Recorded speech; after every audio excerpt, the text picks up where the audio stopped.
Halo, Assalamualaikum, berjumpa kembali di channel Siward TV. Banjir kembang sindiran untuk Anies tersayang, ditulis oleh Anto Cahaya. Alhamdulillah, sebagian kecil pedagang bunga dan jasa karangan bunga papan di Jakarta diuntungkan. Pasalnya sejak kemarin kantor DPRD DKI Jakarta kebanjiran karangan bunga.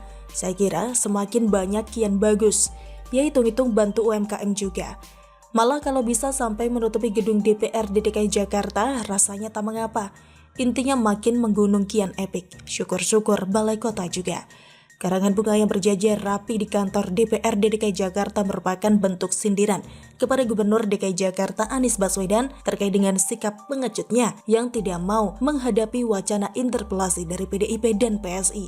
Bukan semata karena belum memenuhi quorum, tapi poinnya adalah upaya Anies Baswedan bersama 7 fraksi lainnya yang sama sekali tidak berpihak kepada warga yang diwakili PDIP dan PSI. Banyak penulis yang mengatakan kalau Anies Baswedan dengan cerdik sukses setir 7 fraksi lainnya untuk menggagalkan manuver fraksi PDIP dan PSI. Bagi saya soal interpelasi dan upaya Anies bersama 7 fraksi tersebut bukan cerdik tapi itu licik. Pasti akan ada konsekuensinya, cepat atau lambat. Becik ke titik olo ketoro. Kiriman karangan bunga jika dibaca pesannya macam-macam, dan di dalamnya ada banyak dukungan kepada fraksi PDIP dan PSI juga, terselip rasa terima kasih, doa dan harapan. Jangan sepelekan doa yang melangit dari rakyat Indonesia. Jika disikapi dengan masa bodoh, akan menghantam kepada orang-orang yang dipandang telah mencederai hati warga. Dan benar saja seperti yang sudah kita perkirakan, dari Wagub sampai anggota DPRD DKI Jakarta di luar PDIP dan PSI, mereka mengeluarkan statement yang terkesan abai, bahkan menuduh yang bukan-bukan. Salah satu anggota DPRD bahkan mengibaratkan warga yang kirim karangan bunga, layaknya akun abal-abal di dunia maya. Tidak jelas siapa pengirimnya, katanya. Cukup jumawa juga cara mensikapinya. Anies Baswedan dan 7 fraksi lainnya yang menggagalkan wacana digulirkannya interpelasi bukan dipandang sebuah kesuksesan. Justru sebaliknya akan menjadi catatan buruk dalam sejarah perpolitikan tanah air, terkhusus di DKI Jakarta. Kembang atau karangan bunga yang dikirim warga adalah puncak sebuah rasa. Mereka hanya rakyat biasa yang tidak memiliki kuasa sebagai pengambil keputusan. Tapi jangan dipandang remeh jika puncak rasa itu bermufakat dalam sebuah gelombang yang besar dapat meruntuhkan sebuah kekuasaan. Mengapa Anies terkesan ngotot dan kekeh? Saya rasa sudah banyak yang membahasnya. Dan secara garis besar juga sudah diketahui oleh banyak orang. Biaya yang dikeluarkan negara untuk ambisi Anies dan konco-konconya dalam ajang Formula E dengan memanfaatkan anggaran di DKI Jakarta memang tidak sedikit. Itu semua adalah uang rakyat, bukan milik Anies pribadi atau Pemprov DKI Jakarta. Dan DPRD salah satu tugasnya menjadi pengawas eksekutif. Ajang Formula E menjadi polemik karena ajang ini dinilai unfaedah. Terlebih saat kondisi negeri sedang dilanda pandemi. Anies Baswedan memang bukan tipikal kepala daerah atau gubernur. Misalnya saja seperti Ganjar Pranowo yang memimpin Jawa Tengah. Ganjar sejak 2013 sampai sekarang sangat menghindari proyek-proyek yang sifatnya hanya pencitraan. Formula E bagi saya adalah pencitraan Anies Baswedan. Anies hanya cari sisi gebiar, terbayang ajang yang disiapkan lama dengan biaya triliunan itu hanya dalam hitungan hari kelar.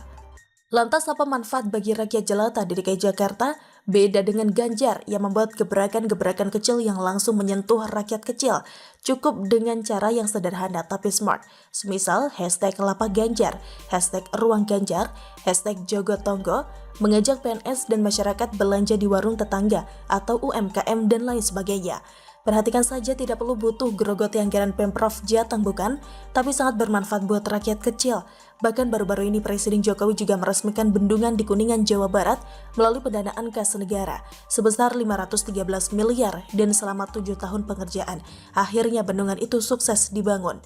Dan tentu saja dapat dimanfaatkan rakyat hingga turun-temurun lintas generasi.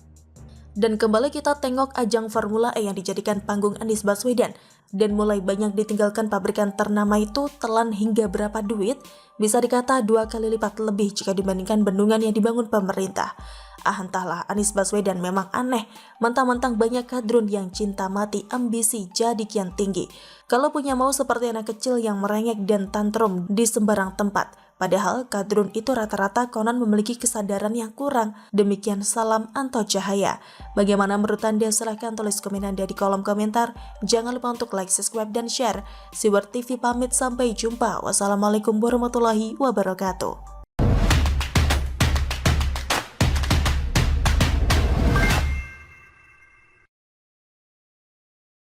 Anies ngotot padahal BMW, Audi, dan Mercedes-Benz mundur.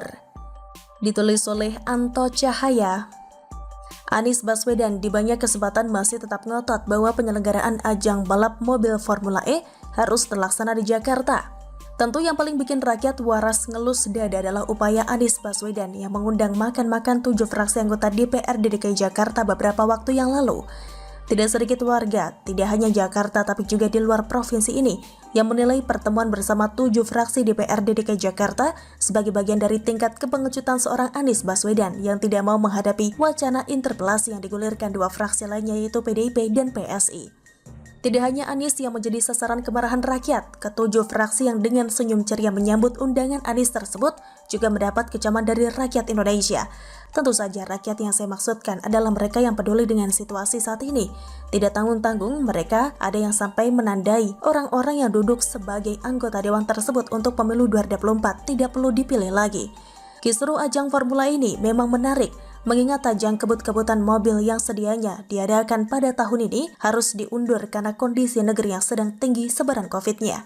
Kian berpolemik karena anggaran dana yang digunakan sudah telanjur masuk dan yang mencengangkan antara manfaat dan biaya yang ditimbulkan tidak sebanding, terutama manfaat bagi rakyat jelata. Apa kira-kira? Itu yang paling penting. Tapi Anies meyakinkan ke semua pihak jika ajang Formula E ini akan mendatangkan keuntungan.